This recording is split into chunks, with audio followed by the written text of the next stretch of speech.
Hindi mo ba ako papapasukin? Tanong ni Dites kay Manuel na bigla na lamang natulala na parang nahulog sa malalim na pag-iisip. Masyado ba itong nabigla sa pagbisita niya? Well, ito kasi ang first time na nagtungo siya rito, dahil nga sa tago ang relasyon nila nung nakaraan. Pero ngayon hindi na, pwede naman na siguro akong pumunta rito kahit kailan ko gusto. Pasok ka, at saka niluwagan ang pagkakabukas ng pinto para papasukin siya. Kaya naman mabilis na siyang pumasok at dumiretso sa lamesang nakita niya. Si Lola ang nagsabi na dalhan kita ng pagkain. Kaya naisip ko na sabayan ka na lang ding kumain dito. Nangunot ang noo niya. May problema ba ito? Bakit parang ang lalim ng iniisip nito? Manuel, napakurap ito na tila'y nabalik na sa kasalukuyan dahil sa pagtawag niya sa pangalan nito. I'm sorry, may iniisip lang ako. What's that? At saka na ito lumapit sa kanya at tiningnan ang mga pagkain na dinala niya. Muli siyang napangiti. Nagluto si Lola ng pinangat na laing. Specialty ito ni Lola. Nakakain ka na ba ng ganito? Sobrang sarap nito. Promise, nakangiting pagmamalaki niya. Wait, kukuha lang ako, sagot nito, at saka mabilis na lumabas para kumuha ng mga plato't kutsara. Napapangiti na lamang siya sa kilig. Sino ba naman kasing hindi kikiligin kay Manuel? Bukod sa gwapo na ito't mayaman, napaka-gentleman pa nito. Angel in disguise din pala para sa kanya ang paghihirap ni Ernesto. Dahil kung hindi ito naghirap, hindi nito ibebenta ang isla. At kung hindi nito ibinenta ang isla, hindi niya sana makikilala si Manuel. Nang makabalik si Manuel, may dala na itong mga kubyertos at isang pitchel ng malamig na tubig. Sarap! Nakangiting tanong niya sa paunang subaw nito. Ngumuya ito at parang nilalasahan ang pagkain, at saka itong umiti, kasabay ng pagtango nito na tila'y nasarapan sa kinakain, dahilan para lumawak ang ngiti sa mga labi niya. Wala pa kayang tao ang hindi nasarapan sa laing ng lola niya. Hindi ito ang unang beses kung kumain ng laing. Salamat naman at nasarapan ka. Marami pang alam lutuin si Lola na sobrang sisirap. Dapat matikman mo lahat yun. Ngumiti sa kanya ang binata, bago sumagot, my pleasure. Hanggang sa matapos sila't ngayoy magkatabi ng nakaupo sa paanan ng kama. Our relationship is now free inside this island. Sa wakas ay basag na ni Manuel sa katahimikan, dahilan para mapalingon na siya rito na may ngiti sa lobby. Sa wakas, sobrang saya ang nararamdaman niya ngayon sa isiping malaya niya nang maipagsisigawan ang tungkol sa relasyon nilang dalawa. Magagawa niya na ring maipagmalaki sa mga tao rito sa isla na boyfriend niya na ang isang mayamang CEO ng isang malaking kumpanya, at nagmamay-ari na ng islang ito na si Manuel Villafuerte. Apelyido palang pangmayaman na. Excited tuloy siyang dumating ang araw na magagamit niya na rin ang apelyidong iyon. Mrs. Dites Villafuerte. Iniisip pa lamang niya ay kinikilig na siya sa sobrang tuwa. Ibig sabihin ay pwede ko nang ipagkalat sa buong isla na boyfriend na kita. Salamat naman, Manuel. Magagawa na rin kitang bakuran para hindi ka nasubukang landiin pa ng iba. Oo naman. Pwede ko na ring ipagmalaki sa lahat ng tao rito sa isla na akin ka na. Para tigilan ka na rin ng mga nanliligaw sa'yo rito. I love you, Manuel, kapag kwaysaad niya at tumangala rito. Mukhang nagulat ito sa biglaang sinabi niya, dahil bigla rin itong natigilan at natulala. Kaya naman napabungisngis na lamang siya. Ang sabi ko, I love you, Manuel. Wala ka bang balak sagutin ang pagmamahal ko sa'yo? I love you, pagkatapos ay parang wala sa sarili at otal na sagot nito. Ang cute mo haha, natatawang sambit niya, at saka ito kinurot sa pisngi, dahilan para mapasimangot ito, na lalong nagpabungisngi sa kanya. Pinagtay-tripan mo ba ko? Nakasimangot pa ring tanong nito. Ba't naman kita pagtitripan? Seryoso kaya ako sa I love you ko sa'yo? Natawa lang kasi ako sa reaksyon mo. Parang gulat na gulat ka kasi. Kaya napabuga na lamang ito ng hangin, at saka tipid na ngumiti sa kanya. Nabigla nga ako. First time ko kasing marinig yun sa'yo. I love you, Manuel, mahal kita. Kaya huwag ka nang mawawala sa'kin, ha? Gusto ko, tayong dalawa na hanggang sa huli. Kailangan niyang siguruhin na magiging kanya na talaga ito hanggang sa huli. Saglit itong hindi nakasagot. If that's what you want, sagot nito, dahilan para iangat ang sarili para idampi ang labi niya sa mga labi nito. Mabilis na pumaikot ang isang braso nito sa baywang niya at mas hinapit siya palapit dito. Kaya naman agad siyang kumilos at paarap na kumalong sa kanya habang patuloy pa rin sa paglalapat ang kanilang mga labi. Niyakap siya nito. Oh my God! Manuel is a good kisser. Hindi naman si Manuel ang first kiss niya, pero sa lahat ay ito ang pinakamagaling. She felt Manuel's hands roaming around her body, while they continued kissing like there's no tomorrow. Manuel, when his mouth crawled down through her skin, down to her neck, habang ang mga kamay nito ay nasa kanyang pangupo na, gently kneading both of its cheek. This was not actually her first time, dahil ang taong nakakuha sa kanya ay si Ernesto. Akala niya kasi noon ay ito na talaga ang makakatuluyan niya at pakakasalan niya. Hindi naman kasi niya alam at inasahan na maghihirap ito at makikilala niya si Manuel. Sana pala hindi niya hinayaan noon si Ernesto na kunin ang katawan niya. Di sana kay Manuel niya ito maibibigay ngayon. Sana lang talaga ay hindi ma-turn off sa kanya ang binata kapag nalaman nito na hindi na siya buo.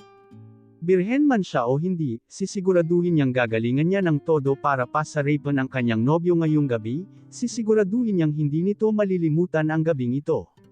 Lihim na lamang siyang napangisi, at sa kanya itinulak pahiga si Manuel, dahilan para mapahiwalay ang mga labi nito sa kanya dahan-daang itinaas ang damit niya, dahilan para lumitaw ang manipis at empos niyang tiyan, hanggang sa tuluyan niyang maubad ang kanyang damit.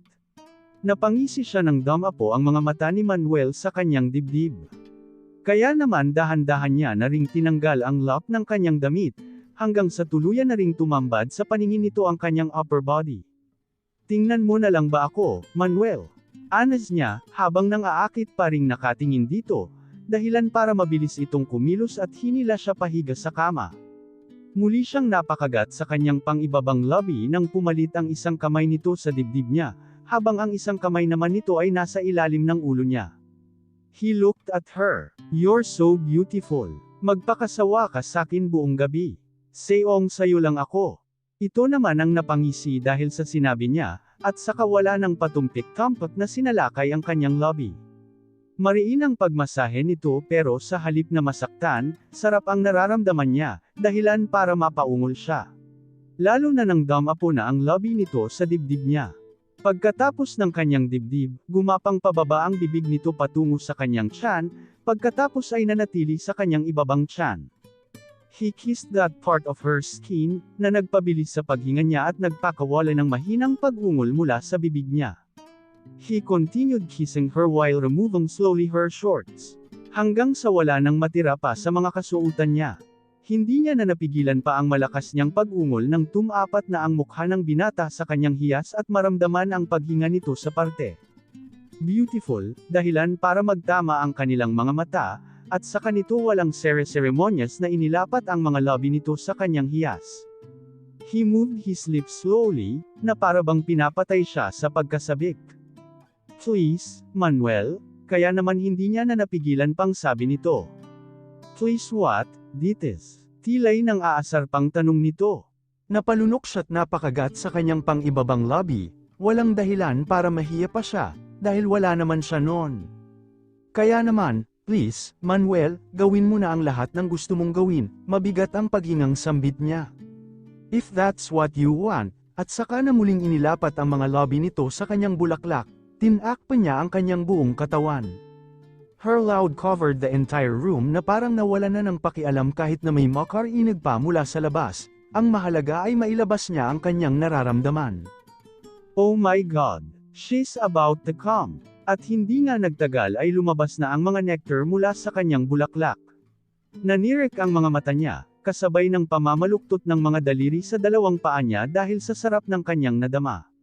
Bibig at dila pa lang yun ni Manuel, paano pa kaya kapag ang tinatago pa niya? Excited na siya sa susunod na mangyayari. Muling damapo ang mga labi ni Manuel sa kanyang dibdib, habang ang kanyang kaliwang kamay ay nasa kanyang hiyas, nilalaro niya ito saka sinusubukang ipasok ang kanyang daliri. Umaakyat ang mga labi ng binata sa bibig niya, dahilan para muli silang maghalikan, habang ang paggalaw ng daliri nito ay bumibilis sa kanya. Nakagat niya ang pang-ibabang labi nito nang maramdaman na naman niya ang nalalapit na pag-abot sa tuktok. Napatingala siya dahil sa nararamdamang sarap, dahilan para bumagsak ang mga labi ni Manuel sa kanyang leeg. Ang sarap, humihingal siyang tumingin kay Manuel na humiwalay sa kanya para habarin na ang lahat ng suot nito.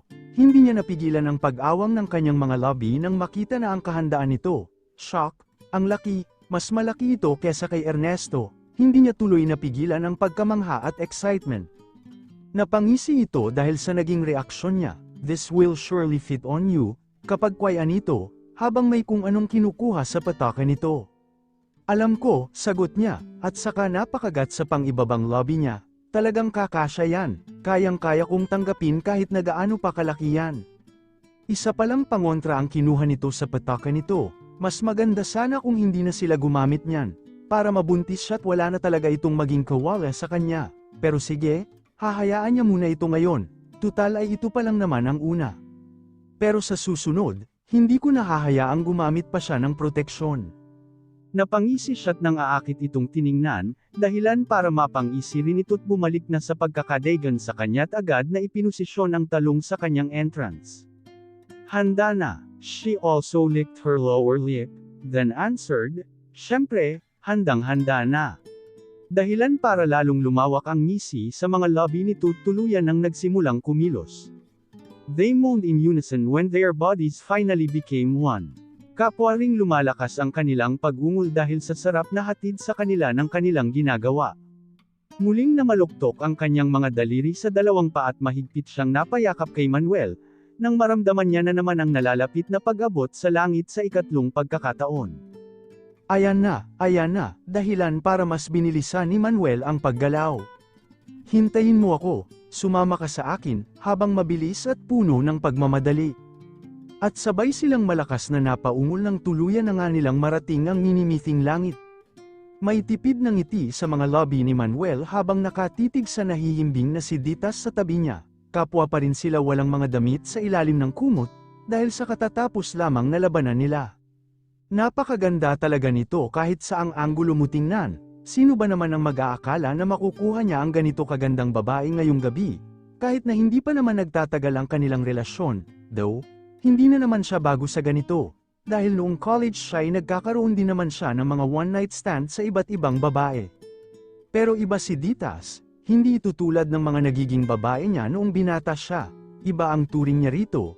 Dahil may iba siyang nararamdaman dito na hindi niya pa naramdaman sa ibang babae sa buong buhay niya, na nagpapagulo ngayon sa isipan niya. Hindi na siya ang first time nito, pero wala naman yung problema sa kanya, dahil ganun din naman siya. Pero kapag iniisip niya na may iba nang nakakita, nakahawak sa katawan nito, para siyang nakakaramdam ng galit, inis, selos sa hindi niya maipaliwanag na dahilan. Napabuga na lamang siya ng hangin, habang hindi inaalis ang tingin sa napakagandang mukha nito, himbing na ito sa pagtulog, dahil mahina pa itong humihilik, dahilan para mahina siyang mapatawa. But, this is Ditas, si Ditas na naiiba sa lahat ng babaeng nakilala niya. Hindi niya alam kung ano ba ang iba rito, kaya hindi niya ito magawang iwasan umpisa pa lang, na siyang dapat niyang ginawa, dahil may asawa na siyang tao. Ano kaya ang magiging reaksyon nito kapag nalaman nito na may asawa na siya? Ano kaya ang mararamdaman nito? Paniguradong masasaktan nito at kamumuhian siya nito. Iniisip niya pa lang ay parang nasasaktan na siya. Wait, what? Bakit naman siya masasaktan? Hindi ba dapat guilt ang mararamdaman niya? Ano na ba talaga itong nararamdaman niya? Bumilis sa pagtibok ang puso niya. This is not good, but it feels good. Ano ang dapat kong gawin sa mga damdaming ito, kung gayon? Should I disregard it, or accept it? This was a big problem, umpisa pa lang, but still, he continued, so, he must stand for this and take his responsibility.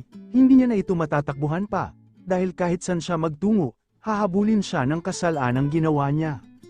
After that night, mas naging intimate silang dalawa ni Ditas sa isa't isa, na sa tuwing nagkikita sila privately, they will start kissing that will end up in more intimate situation. He have decided that he'll just go with the flow with circumstances regarding his forbidden relationship with his mistress. Hindi niya gustong gawing mistress si Ditas, pero wala naman siyang magagawa, dahil kahit na gaano niya pa itago at ilihim, kasal na siya sa ibang babae. So, he continued his relationship with Ditas, hanggang sa sumapit na ang Saturday, at ngayon ay narito na siya sa bahay kung saan naroon ang totoong pamilya niya. Daddy, masiglang salubong sa kanya ng kanyang napaka-cute na anak pagkapasok niya sa double door ng kanilang bahay, dahilan para agad na gumuhit ang isang matamis na ngiti sa kanyang mga lobby. Hey, my baby, Miss Daddy, malambing na tanong niya rito, kasabay ng pagkarga niya rito at paghalik niya sa pisngi nito. I missed you so much, Daddy, masiglang sagot naman nito, kasabay ng pagyakap nito sa leeg niya, dahilan para mas lumawak ang ngiti sa mga lobby niya. Kahapon pa yan tanong ng tanong kung anong oras ka uuwi. Nalipat ang paningin niya sa nagsalita, unti-unting nabawas ang ngiti sa mga labi niya nang makita ang napakagandang mukha ng asawa niya. Hey love, I missed you, anito, kasabay ng paglapit sa kanya at paglapat ng halik sa lobby niya. I missed you too, sagot niya, at saka naman ito nilapatan ng halik sa pisngi. Pinanliitan siya nito ng mga mata. Bakit Jean Abby kayata? Akala ko maaga kang dadating kaya nag-half day lang ako sa work. Hinakbayan niya ito't hinapit palapit sa kanya. May ginawa lang ako sa isla bago umuwi. Nagkaroon kasi ng problema sa ilang materyales. Lies. Hindi siya agad nakaalis dahil nakatulog siya matapos nilang mag-bedsin ni Ditas sa kwarto niya sa opisina. Hinalikan niya sa ulo ang asawa, samantalang ito na may yamakap sa bewang niya. Nagigilty pa rin siya, pero parang mas nagiging madali na lang ngayong baliwalain ang guiltiness na nararamdaman niya. Let's go, naka-ready na ang dinner, I cooked your favorites, kalaunay sambit ni Angela na kumalas na sa kanya. Okay, let's go, sagot niya, at saka magiliw na kinausap ang kanyang anak na magiliw din namang sumasagot sa kanya. Not now, Angela, I'm tired and sleepy, nangunot ang noo ni Angela dahil sa pagtangging ginawa ni Manuel sa kanya. Kunot ang noong tinitigil niya ang asawa na ngayon nakatalikod na ng higa sa kanya. Sa tagal nilang mag-asawa, ngayon lamang nangyari na tumanggi ito sa pag-i-initiate niya. Tuwang-tuwa pa nga ito kapag siya ang nangunguna, at kahit gaano pa ito kapagod, basta sa intimate na gawain, hindi ito tumatanggi. Just now, it feels so unusual, hindi niya tuloy mapigilan ang magtaka. Napabuntong hininga na lamang siya't umayos na rin ng higa at tumitig sa kisame. Baka nga pagod na pagod ito sa trabaho. Kahit siya naman, sadyang missed na missed niya lang talaga ito kaya nag-initiate na siya. May lungkot siyang nararamdaman, pero pinigilan niya yun, dahil masyadong mababaw ang pagtanggi nito para malungkot at masaktan siya. Kaya naman ipinikit niya na lamang ang kanyang mga mata at pinilit ang sarili na makatulog, kahit na hindi pa talaga siya nakararamdam ng antok. Kinabukasan, gaya ng ipinangako ni Manuel sa kanilang anak, dinala nila si Waffen sa Arts Museum at ipinasyal. And of course, tuwang-tuwa at enjoy naman ang anak nilang dalawa. Pinagmamasdan niya ang asawa, hindi niya alam kung ano, pero parang may kakaiba rito ngayon, hindi niya lang matukoy kung ano yun, basta parang may kakaiba rito magmula nang makauwi ito galing isla.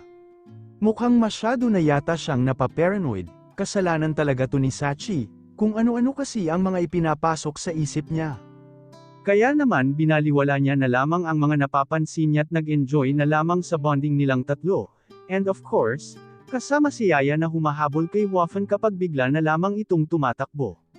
Hanggang sa dumaan na naman ang isang buong araw at makabalik na sila sa bahay, kumain ng dinner, natulog, at sumapit na naman ang kinabukasan.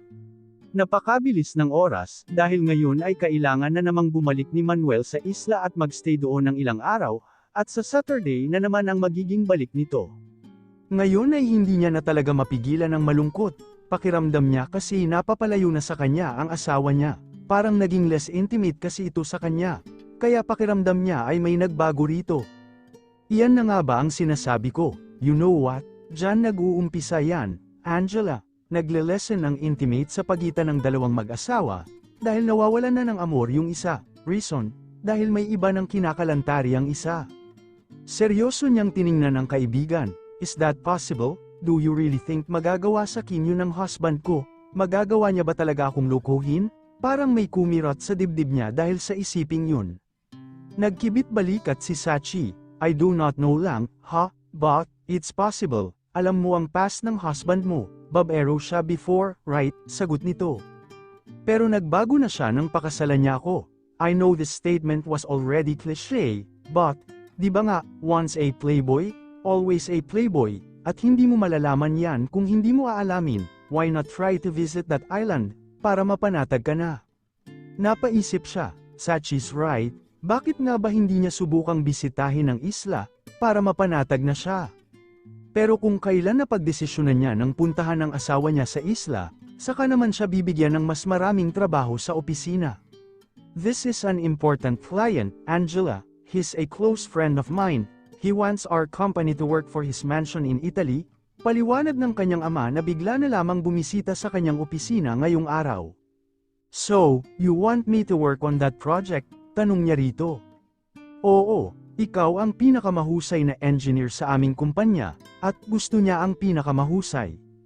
At sa puntong yun, wala na siyang nagawa pa kundi ang tanggapin ang project sa Italy, kaya wala siyang magagawa kundi ang ipagpaliban muna ang pagbisita sa isla, because the project needs an immediate action. And that means, kailangan niya ring magtungo sa Italy at manatili roon, hanggang sa matapos ang project, lalo siyang malalayo sa asawa niya, at pati sa anak niya ay matagal siyang mawawalay.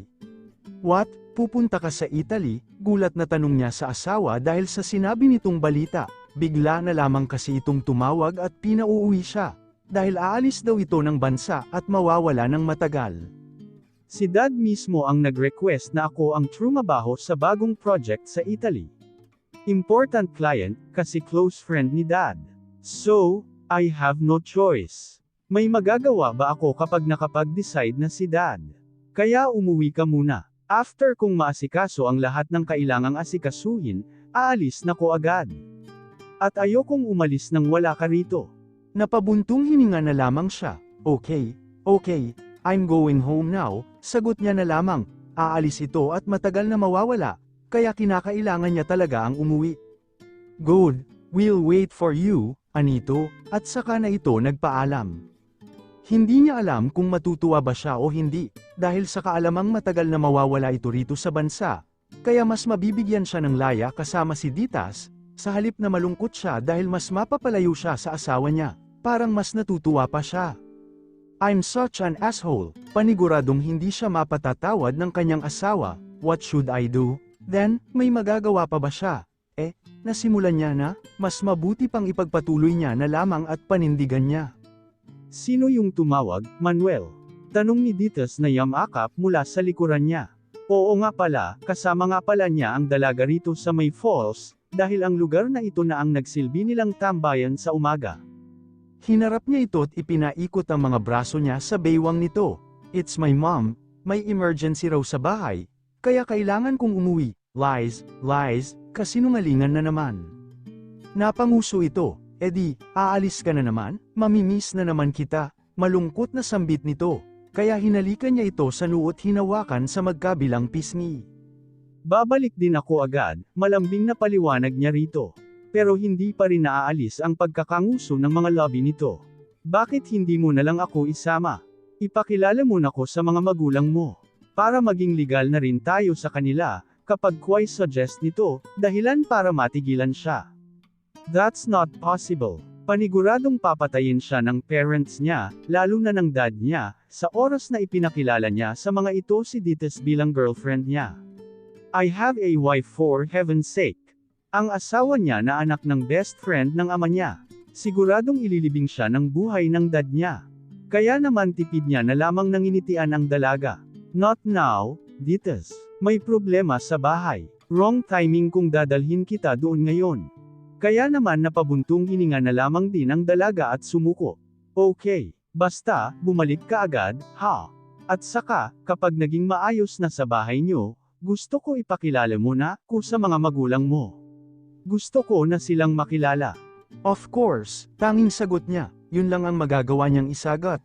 Dahil hindi naman siya pwedeng tumanggi, dahil baka maghinala ito at isipin na itinatago niya ito, na totoo naman, at saka, baka isipin nito na ikinahihiya niya ito. Their relationship may be forbidden, pero hindi niya kailanman ikahihiya si Ditas, kung pwede nga lang ay ipagsisigawan niya na sa buong mundo na kanya na ito. You're crazy, Manuel. Hindi niya akalain na talagang may isip niya yun. Nahuhulog na ba talaga siya kay Ditas? Hindi na lang ba talaga pagka-attract ang nararamdaman niya para sa dalaga? Is it really already more than that? This will really magiging problema, isang malaking problema. Bakit ganyan ang mukha mo, ate? Para kang pinagsakluban ng langit at lupa. Nilingon ni Dites ang kapatid na halos kar-arating lang galing eskwela. Malalim siyang napabuntong hininga't nagpatuloy sa ginagawa niyang bilaw. Umuwi na naman kasi si Manuel sa Avida. Naupo ang kapatid sa katapat niyang upuan, habang kunot noong nakatingin sa kanya. Ano naman? Doon siya nakatira, normal lang naman na umuwi siya doon, sagot naman nito. Hindi mo ako naiintindihan, Inyang, dahil bata ka pa. Ganito talaga kapag mahal mo ang isang tao, hindi mo makakayang malayo sa kanya kahit na sandali lang, sagot naman niya. Ngayon pa nga lang ay parang namimiss niya na si Manuel. Mukhang na-attached na siya masyado sa binata. Talaga ba, ate, mahal mo talaga si Kuya Manuel? Oo, yung pera niya. Sarkastikong tanong naman nito. Pwede ba, ganyan ba talaga kasama ang tingin mo sa Kim? Mahal ko nga si Manuel. Oo, isa sa dahilan ng yumaman kaya ko siya nagustuhan. Pero, hindi ba pwedeng totoo ang nararamdaman ko para sa kanya? Hindi mahirap mahalin si Manuel, dahil bukod sa gwapo't mabait siya, napakamaginoo niya pa. Bukod sa pera, nasa kanya na ang lahat ng katangian ng mga lalaki na hinahanap ng mga babae. Kaya huwag mong maliitin ang nararamdaman ko para kay Manuel. Bakit? Totoo naman ang mga sinabi niya. Oo, aminado siyang mukha talaga siyang pera at uhaw siyang yumaman. Pero may karapatan pa rin naman siyang magmahal kahit na ganito siya, hindi ba? Nahulog na rin ang loob niya kay Manuel, at totoo yun. Hindi niya na nga ma-imagine na mawala ito sa kanya. Parang hindi niya nakakayanin kapag iniwan siya nito. Nahuwag naman sana. Ayaw niya na itong mawala pa sa kanya. Seryoso niyang tiningnan si Inyang. Mahal ko si Manuel, Inyang. Huwag na huwag mong pagdududahan yun, sambit niya, at saka na tumayo mula sa kinauupuan niya at iniwan ito.